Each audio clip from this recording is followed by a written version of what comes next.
이번 코너는 예리한 시선을 통해 MBC 프로그램을 낱낱이 파헤쳐보는 도마 위의 TV 시간입니다. 오늘 함께 만나볼 방송은 형제자매의 리얼한 일상을 관찰하는 가족 예능 프로그램 호적 메이트입니다.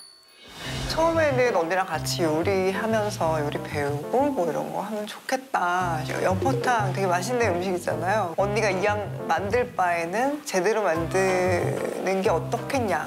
언니는 워낙 한번 일을 벌리면 제대로 하자. 이런 데 있을 것 같은데. 정말? 그 밑에도 좀 봐봐. 그 밑에도 봐봐. 뭔가 진짜 중대장님 같으신 것 같아요. 쭉 훑어봐. 훑어서 내려와봐. 아니, 훑어서 내려와봐. 아니, 내려와. 언니는 언니. 짐 줄게. 아니 짐은 냅둬도 언니 아무도 안 가져갈 것 같은데 그거. 짐 들어준다 그랬죠. 자, 짐. 자, 가자. 왜? 어민분인가 봐. 어떻게 잡을 수 있어요? 돌 떠들어 있어요. 돌이 네. 지피 백인 게 약간 백인 거. 백인 거, 깎인 거. 어디야? 여기 있다. 뒤에 여기 붙어 있었어요.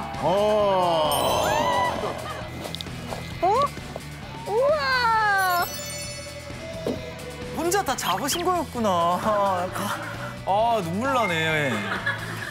그냥 쭉 먹어, 쭉 먹으라고. 뭐 하러 가고. 이것도 먹으라고. 그러니까 먹을 것도 챙겨주시고. 당도 먹여주고. 잘했어. 이것도 먹어. 조선시대 노비들도 항상 일 시키고 밥 먹이고. 청소해야지. 이 쓰레기 새끼야. 쓰레기. 청소기 하면 들어가. 그 쓰레기는 치우지 마. 그 쓰레기는 아직 쓸 데가 많아. 창문 좀 열어, 창문 좀.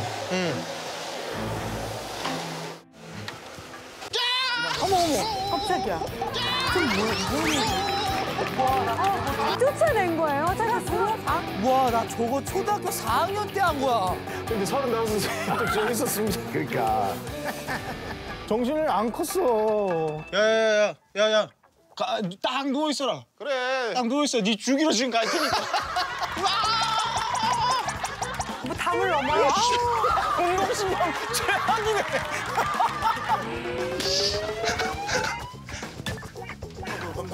저런 게 너무 좋아. 막 골탕 먹이고 그러는 거.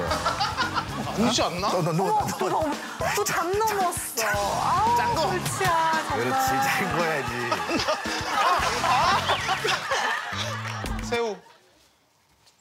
지금 또 엎드려 뻗쳐? 이거 봐야지. 야, 수신호 봐야지. 잘못했으니까 이제 반성의 제스처를 봐야죠. 저희가 어릴 때부터 약점이 잡혔을 때 하는 의식? 행사?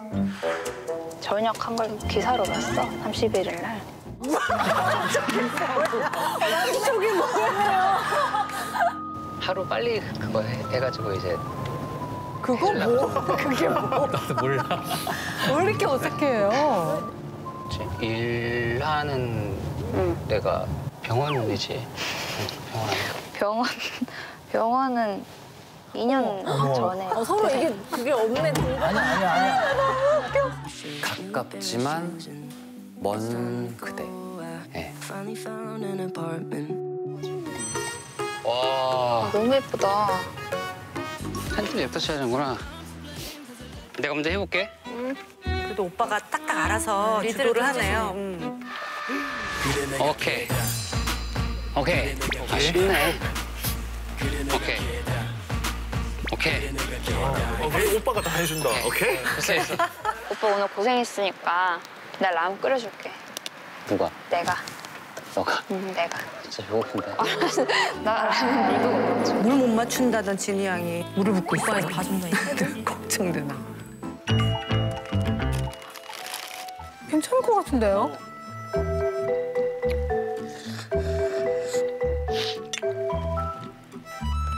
와. 요리할까? 안 할까? 요리 학원 보내줄까? 그런가? 약간 화난 거 아니죠? 표정이 약간 열받은. 지난해 추석 특집 파일럿으로 처음 선보여진 호적 메이트가 정규 방송으로 돌아왔습니다. 형제자매와 함께하는 스타의 일상을 통해 다양한 케미스트리를 선보이며 새로운 가족 예능에 재미를 꾀하고 있는데요. 위원들은 정규 편성된 호적 메이트 어떻게 보고 계세요? 형제자매 관계만의 특수성이 있고 거기에 집중하는 예능이라는 점에서는 저는 호적 메이트만이 가지는 승부처가 있다고 생각을 했어요. 그래서 정규 편성으로 돌아왔을 때 반갑다라는 생각이 들었고요. 파일럿에서 이미 호평을 받은 김정은 씨 자매가 있지만 또 거기에 조준호, 조준현 형제를 투입을 해서 예능적인 측면을 많이 보강한 게 좀 눈에 띄었어요. 그래서 프로그램 분위기가 아무래도 파일럿 때에 비해서는 조금 더 활기쳐졌다 그런 인상을 받았습니다. 한 회차에 여러 에피소드를 넣고 그 일상을 다룬 영상을 보면서 스튜디오에서 코멘트를 하고 하는 방식은 MBC의 대표 예능 프로그램과 포맷 자체는 비슷한 면이 있습니다. 그러다 보니 처음으로 만들어지는 정규 프로그램이지만 익숙하다라는 편안한 느낌을 받을 수 있다고 생각을 합니다. 그런데 형제자매가 또 성인이 된 다음에 각자의 일로 따로 떨어져 있는 경우가 많잖아요. 그러다 보니 이들을 함께 묶으려면 어쩔 수 없이 어떤 이벤트를 계속 만들어내야 하는데 이것이 분명히 일상의 영역에 속해 있긴 하지만 사실 자기적인 면이 없지 않아요. 그게 부각이 될 때 호적메이트가 가질 수 있는 리얼 예능으로서의 가치가 조금 훼손되는 부분이 있기 때문에 이 양자를 어떻게 조율해야 할지가 좀 고민이 아닐까 싶습니다. 제 눈에 띄는 것은 출연진 연령대가 기존의 이제 2040 세대에서 이제 10대부터 50대까지로 좀 이렇게 딱 확대가 되면서 좀 더 폭넓은 시청층을 우리가 끌어들이겠다라는 어떤 야심을 보여준 게 좋았고 가족 관계도 싱글 위주였는데 지금은 이제 기혼 가정까지 이제 같이 포함을 하면서 뭐 조카를 봐주기도 하고 이제 부모님을 같이 방문을 하기도 하고 이런 식으로 이제 다른 가족들이 이렇게 프레임 안으로 들어오면서 가족 예능으로서의 성격이 이제 한층 강화됐던 것 같아요. 하지만 아직 방영 초반인데도 그 형제자매 간의 이야기에 자꾸 이렇게 게스트들이 벌써부터 이렇게 등장을 하고 게스트들이 이렇게 좀 스포트라이트를 가져간다라는 느낌이 있어요. 안녕하십니까. 전유원 씨가. 그래서 형제자매 관계에 좀 초점을 맞춰야 한다. 이런 점들을 제작진이 유념해줬으면 좋겠습니다. 이번엔 출연자들에 대해서 조금 더 자세히 이야기 나눠볼까 합니다. 극과 극의 성격을 가진 현실 자매부터 다툼이 일상인 쌍둥이 형제, 그리고 남보다 어색한 남매까지 다채로운 관계의 호적 메이트들을 보여주면서 공감을 불러일으키고 있는데요. 위원들은 어떤 호적 메이트가 가장 인상 깊으셨어요? 저는 홍지훈, 홍주연 자매가 인상적이더라고요. 외모는 두 분 다 이렇게 닮았지만 말투나 뭐 입맛도 다르고 또 성향도 굉장히 다르더라고요. 그래서 이제 티격태격할 수밖에 없는데 그런 자매의 모습에 많은 자매들이 공감했을 것 같아요. 언니가 훨씬 더 유명하니까 동생이 언니를 좀 질투하기도 하고 또 엄마가 장난스럽게 이렇게 차별하는 것에 또 서러워하기도 하잖아요. 나는? 지연아, 근데 어떡하냐. 우리 집에 권력자가 바뀌었지 않냐? 봐봐, 이게 벌어오는 거에 따라 다르다니까. 목에 좋은 거 마셔야 돼. 나도 마셔야 되는데. 컵 갖고 와. 컵 갖고 와. 안 마셔. 갖고 와 줄게, 너도. 안 마신다고. 이미 삐졌어, 어떡해. 이러한 모습들이 나이차가 많이 나지 않는 자매들 사이에서는 일어날 수 있는 일이다 보니까 좀 더 폭넓은 공감을 끌어낼 수 있을 것 같고요. 일상에서 선뜻 꺼내기 쉽지 않은 그런 감정들이나 이야기들을 그래서 진짜 솔직히 언니를 정말 싫어했어. 되고 나서 언니를 이해를 하려고 할 때쯤에 다가가지 못하겠는 거야. 동생 너무 좋아한다고 말해. 너가 모르는 것뿐이야. 아 진짜 그런 말도 하지 마. 친하게 지내. 뭐야. 이 프로를 통해서 이 자매들의 관계에서 읽어낼 수 있어서 그 부분도 저는 좋았습니다. 이 3회부터 고정으로 등장한 멤버가 조준호, 조준현 형제잖아요. 이 쌍둥이라는 특수성이 굉장히 특수한 재미를 또 주는 것 같은데 이를테면 쌍둥이는 형제인 동시에 라이벌이기도 해요. 또 더군다나 이분들은 같이 유도를 전공했기 때문에 늘 대회에서 맞부딪히는 상대이기도 했고 그런 사람들이 꾸준하게 관계를 이어오면서 어떤 관계성을 맺을까 하는 궁금증을 이번 에피소드들을 통해서 시청자들에게 굉장히 흥미롭게 잘 전달했다고 생각합니다. 예컨대 생일이 같기 때문에 케이크를 재탕하는 장면들. 케이크인가요? Congratulation.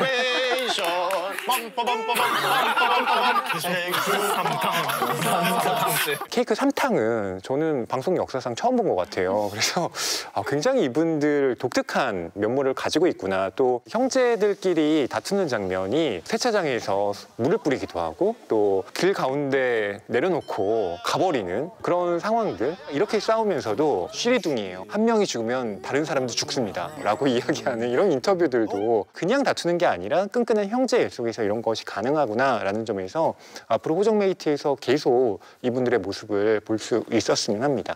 그 뮤지컬 배우 최수진 씨와 소녀시대 수영 씨 자매가 굉장히 좀 인상적이었어요. 프로그램을 보다 보면 나하고 좀 닮은 사람을 좀 감정이입을 하면서 보게 되잖아요. 최수진 씨가 집안에 물건을 잔뜩 쌓아놓고 사는 이제 자기 입으로 맥시멀리스트라고 이야기를 하는데 물건을 편안하게 늘어놓고 느긋하게 좀 사는 가족이 있는가 하면 저거 빨리 다 치우고 깔끔하게 정리하지 않으면은 이렇게 좀이 쑤시는 가족이 또 있기 마련이잖아요. 동생인 이제 수영 씨가 언니가 그렇게 해놓고 사는 걸 못 봐서 정리를 해주고 싶어서 안달이 난 모습이더라고요.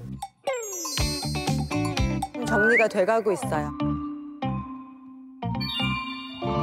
그거 보면서 저거 우리 엄마가 우리 집 오면은 벌어지는 일하고 되게 비슷한데? 라는 생각을 좀 했어요. 또 저도 이제 집안의 막내다 보니까 그 가족 구성원들이 쓰다가 남은 물건을 이제 저한테 물려줘서 제가 이제 쓰는 경우들이 많아요. 수영 씨가 언니 그 가방들을 보니까 다 내가 샀던 거를 그냥 받은 거라 언니 취향은 없는 것 같고 이렇게 너무 혼자 슬퍼하는데 딘딘 씨가 그거 보고 그러잖아요. 사실 동생 가끔 공항 패션 보면은 오케이 저거 오겠다 나한테. 딱 보고 오케이 수영아 저거 오겠다 나한테.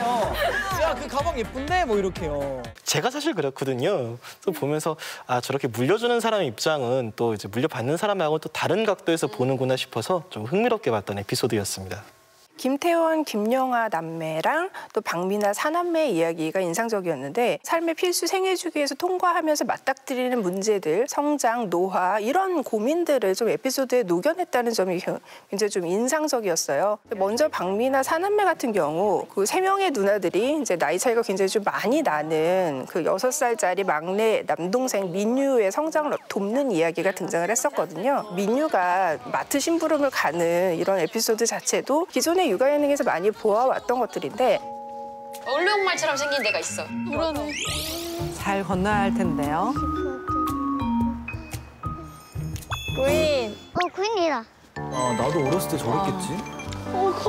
형제 자매의 시선으로 보니까 굉장히 좀 차별적으로 신선하게 다가왔던 것 같아요. 김태원 남매 같은 경우에도 노년기에 접어들면서 맞닥뜨리는 어떤 뭐 노화라든지 질환 같은 그런 문제들을 같이 고민했다는 점도 저는 인상적이었거든요. 살려면 포기해야 될 게 많아. 전에 아팠을 때도 문을 안 열어주는 거야. 들여다보고 보고 병원을 이제 앰뷸런스 불러야 되는데 문 자체를 안 열어줬어. 오빠가 한 일주일 전에 전화가 왔는데 미워는 아니지만 그런 식으로 정리하는 상황처럼 얘기를 했던 것 같아요, 저한테. 하늘이 무너졌죠. 가족 예능으로서 우리가 좀 어떤 감동할 만한 그런 지점들이 발견이 된 것 같아서 이 가족의 이야기도 인상적이었습니다. 호정메이트에서는 개개인에 대한 속마음 인터뷰 외에도 형제자매 공식 퀴즈 호적고사 인터뷰 방식을 활용하고 있죠. 호정메이트의 생일은? 하나, 둘, 셋. 8월 4일. 틀렸어요. 호정메이트의 최애 음식은? 곱창. 또 이들의 모습을 분석해서 호정메이트 유형을 파악하기도 하는데요. 이런 장치들에 대해서는 어떻게 생각하세요? 호적고사 같은 경우는 근데 좀 생각을 해볼 필요가 있다고 보는데요. 김진우, 김진희 남매 같은 경우는 나이 터울도 꽤 있고 또 오랫동안 따로 떨어져 살다 보니까 서로에 대해서 잘 몰랐죠. 상대방의 발 사이즈가 뭐냐, 뭐 주량은 얼마냐, 친한 친구는 누구냐 등등을 물어봤는데 저도 잘 몰라요. 동생 발 사이즈 모르고 주량 몰라요. 하지만 그렇다고 해서 동생과의 거리가 아주 멀다라고 개인적으로 생각하지 않거든요. 과연 형제자매 사이의 어떤 관계의 거리를 제대로 측정하는 장치일까라는 의문은 개인적으로 갖고 있습니다. 저는 이 장치 굉장히 효과적이라고 생각이 들었어요. 저는 동생의 뭐 발 사이즈나 주량 이런 걸 다 알고 있기 때문인지 몰라도 굉장히 관계를 측정하는 데 효과적인 요소라고 생각이 들었고요. 이게 형제자매 관계성을 굉장히 짧은 시간에 압축적으로 딱 보여주기에 좋았던 요소인 것 같아요. 말씀하신 김진우, 김진희 남매 같은 경우에는 방송 시작하면서부터 계속 우리는 서로에 대해서 전혀 모른다, 잘 모른다 이런 얘기들을 했는데 대체 얼마나 모르는지를 이 호적고서가 딱 보여줬던 것 같아요. 이 호적고서에서 역대 최하점이었거든요. 그래서 다시 재시험을 보겠다. 이게 뭐 재시험 같은 건 없죠? 볼 수 있어요? 그러면은 한번 봐볼까요? 재시험을 보고 싶다라고 한 걸 보면 이 호적고사라는 게 제 역할을 충분히 하고 있지 않나 그걸 보여준 것 같아요. 이재 의원님께서 말씀해 주셨지만 이제 김진우, 김진희 남매 같은 경우 다시 시험을 봤을 때 점수가 높게 나오는 걸 비교해 볼 수가 있잖아요. 그런 부분에서 호적고사는 서로를 깊게 알아가야 되는 과정이 있을 때 이런 거를 좀 비교해 보면 효과적으로 쓸 수 있는 포맷이라는 생각을 저는 했는데 저는 오히려 호적 메이트 유형이 좀 덜 와닿더라고요. 이 포맷은. 이 에피소드에서 어떤 일이 일어났는지에 맞춰서 약간 그 유형명을 끼워 맞추는 느낌이 좀 강하거든요. 김태원 씨 남매 같은 경우에는 호적 메이트 유형이 어느 영화 같은 애틋한 남매 이렇게 나왔는데 사실 이제 부활놀이 네버엔딩 스토리에서 따온 유형명이잖아요. 이 두 분이 애틋한 남매인 건 알겠는데 프로그램이 시청자보다 한 발 더 앞서서 뭔가 애틋해하고 명시적으로 이름 붙여서 딱 드러내니까 시청자가 먼저 공감을 하기 전에 약간 김이 새버리는 듯한 느낌이 좀 들었습니다. 이 프로그램은 일단 이렇게 관습적인 장치로 사용하지 않고 프로그램 컨셉트에 맞게 다채롭게 활용을 하겠다라는 기획하에 사용을 하고 있어서 저는 그런 노력들은 되게 좋게 보고 있어요. 호적고사 같은 경우에도 프로그램의 어떤 관계 개선 프로젝트라는 성격을 되게 잘 대변하는 그런 장치라고 생각을 하고요. 본인의 속마음이 드러나는 이런 계기가 된다라는 점들이 되게 좋은 것 같아요. 지난 촬영 이후 호적메이트가 변한 점이 있다, 없다. 없다. 난 있다고 그랬는데 말투가 아주 조금 상냥해졌어요. 아주 조금. 상냥해졌어. 뭔가 챙겨주려고 노력하는 것 같고. 인정하네요. 언니 변한 걸. 이게 사실은 관찰 예능이 본인의 일상을 이렇게 관찰 당하는 데서만 끝나는 게 아니라 자기 자신을 또 돌아보는 그런 기능을 하게도 되잖아요. 일상 관찰 예능의 어떤 긍정적인 면을 발견할 수 있는 것 같아서 좋은 것 같습니다. 다음은 솔직한 리액션을 전하는 호적메이트 MC들에 대해 살펴보겠습니다. 직관적 시선으로 웃음을 주는 이경규 씨를 필두로 배우 김정은 씨와 가수 딘딘 씨 그리고 5회부터는 농구 감독 허재 씨가 새롭게 자리해서 스튜디오를 이끌어 나가고 있는데요. 위원들은 호적메이트 MC들의 활약에 대해서는 어떻게 보고 계세요? 우선 MC 초반의 구성 자체가 형제 그 자매 관계의 순서를 고려한 배치였잖아요. 김정은 씨는 첫째, 이경규 씨는 중간, 셋째죠. 그리고 딘딘 씨가 막내. 이렇게 패널들이 나와서 이야기를 할 때 각자의 형제 자매 관계에 맞는 옹호성 발언을 함으로써 시청자들의 공감을 도왔는데요. 박미나 사남매의 민유 군이 이럴 때 누나를 이렇게 외치잖아요. 근데 딘딘 씨가 막내들은 뭔가 이럴 때 저런 말투가 있는 것 같다라고 짚어내는데 이거 엄청 했거든. 고자질 톤이라고 저게. 이 톤이 있어. 전 잘 캐치를 못했는데 딘딘 씨가 막내였기 때문에 그걸 정확하게 포착하고 재치 있게 코멘트를 했다는 점에서 저는 앞으로도 이 MC들의 활약이 기대가 됩니다. 저도 이제 MC들이 제 몫은 다 해주고 있다는 생각이 드는데 이제 스튜디오 패널들이 점점 좀 늘잖아요. 그런데 지금 약간 중심을 잡아주는 사람이 조금 없다라는 느낌은 있어요. 전체 호흡을 좀 이제 아울러서 가는 어떤 그런 모습을 이경규 씨가 좀 보여주시면 어떨까라는 부분에서 살짝 아쉬움이 저는 좀 있었고요. 또 최근에 이제 허재 씨가 합류를 하셨잖아요. 그래서 합류 초창기라서 조금 더 지켜봐야 될 것 같긴 한데 당장 얼핏 보기에는 좀 중장년 남성이고 아버지의 시각으로 보게 된다라는 부분에서는 이경규 씨하고 좀 겹치는 부분이 있는 것 같아요. 어떻게 하면 좀 자기만의 색깔을 좀 만들어갈 수 있을까? 그 부분이 좀 앞으로 지켜봐야 될 관건처럼 보입니다. 근데 저는 아까 이렇게 진행을 아우르는 역할을 이경규 씨한테 기대를 하셨는데 저는 김정은 씨가 그 역할을 잘할 수 있다라고 보거든요. VCR과 스튜디오를 연결하는 진행을 이제 센스 있게 굉장히 잘 해내시고 조금 더 이제 김정은 씨에게 메인 진행자로서의 롤을 좀 강조를 해서 맡겨도 괜찮겠다라는 생각이 들거든요. 2회에 이제 VCR에서 본인이 이렇게 출연한 회차에 딘딘 씨가 깜짝 게스트로 등장을 했었잖아요. 나에게 남동생이 있다면 딘딘, 이경규. 이게 비교 대상이라고? 딘딘.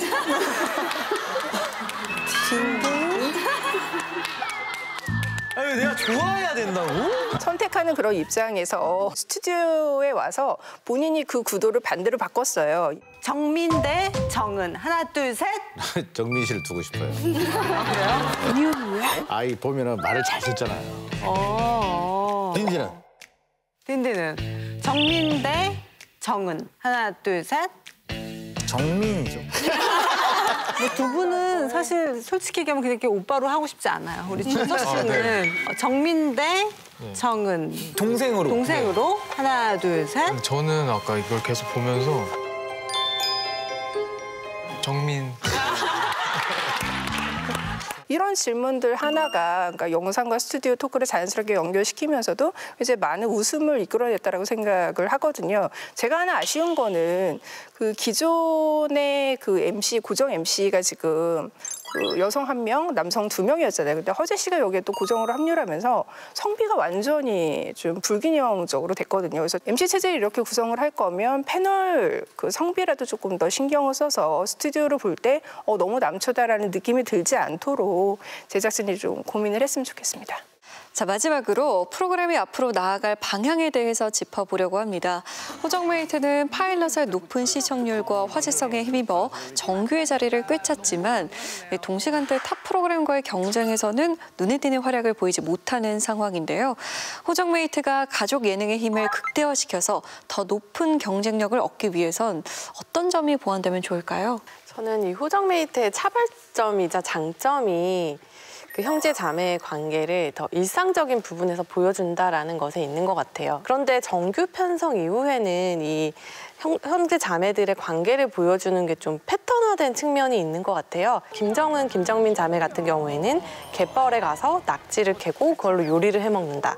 또 김진우, 김진희 남매 같은 경우에는 캠핑을 가서 텐트를 치고 라면을 끓여 먹는다. 이런 식으로 똑같은 패턴이 반복이 되더라고요. 그래서 화면을 보고 있으면 어떤 순간에는 안 싸우면 다행이야 차이점을 잘 못 느끼겠더라고요. 또 한 가지 좀 제작진이 주의를 해줬으면 하는 부분은 이 형제 자매들이 가장 가깝고 편한 관계잖아요. 그러다 보니까 이들이 쓰는 언어에서 좀 아쉬운 점들이 있더라고요. 조준호, 조준현 형제 같은 경우에는 넌 얼굴이 썩었다, 행동이 역겹다 이런 식으로 표현의 수위가 굉장히 과격하거든요. 그러니까 이게 물론 둘 사이에 있을 때는 뭐 문제가 없지만 이게 방송을 통해서 여러 시청자들에게 파급력 있게 나가는 만큼 그런 언어에 대해서도 조금 더 배려가 필요하지 않을까 생각합니다. 김태원도 김영하 남매 같은 경우는 연령대를 확장하면서 또 동시에 다루고 있는 주제가 웃음이 아니라 폐혈증 투병 같은 무거운 주제이기도 했잖아요. 그러니까 호정메이트가 흥미에만 그치는 것이 아니라 죽음과 관련된 소재까지도 함께 다룰 수 있는 프로그램이라는 점에서 저는 이런 확장성이 앞으로도 좀 더 지향되어야 할 필요는 있다고 봐요. 동시에 또 제작진이 좀 주의를 기울여 주셨으면 하는 점이 열심히 복싱 체험을 했는데 복싱하고 나서 힘들지? 이 음료를 마셔봐 라고 얘기를 하며 제품을 홍보하기 위해서 또 이런 복싱 체험을 하나? 라고 시청자 입장에서는 계속 의문보호를 가질 수밖에 없거든요. PPL과 결합되어 버리면 기껏 마련해 놓았던 자연스러움과 진정성이 다 사라져 버려요. 그러한 부분을 제작진이 좀 신경 써 주셨으면 합니다. 사실 파일럿 당시에 이지훈, 이하나 남매의 화제성을 무시할 수는 없어요. 서로를 너무 극진히 아끼고 이제 사랑하는 이상적인 남매상이 준 신선한 충격이 사실은 이 프로그램의 화제성에 굉장히 도움을 좀 준 거는 부인할 수 없는데, 그에 비해서 정규 방송에 왔을 때는 비교적 예상 가능한 모습들이 좀 이어지고 있는 건 사실인 것 같아요. 흔히들 이렇지 않아라고 생각하는 어떤 그런 고정관념들을 좀 깰 수 있는 어떤 그런 사례들, 혹은 우리가 다른 곳에서는 좀 쉽게 보지 못했던 관계들을 좀 많이 발굴했으면 좋겠습니다. 정규로 돌아오면서 가족 예능의 성격이 조금 더 강화됐다라고 말씀을 드렸는데, 그 핵심이 사실은 공감에 있기 때문에 거기에 더 집중을 해야 될 것 같아요. 특히나 형제자매 모두가 셀럽인 경우에 방송 커리어를 위한 홍보가 아닌가 싶을 정도로 싱글 앨범을 좀 홍보를 한다거나 그 일을 하는 데만 초점이 맞춰진 그런 에피소드가 있었어요. 이러한 지점들이 좀 시청자들에게 위화감을 줄 수 있지 않을까라는 생각이 들고 들고요. 조금 더 우리가 이들의 이야기를 좀 진정성 있게 받아들일 수 있도록 공감의 폭을 좀 넓히는데 신경을 써주셨으면 좋겠습니다.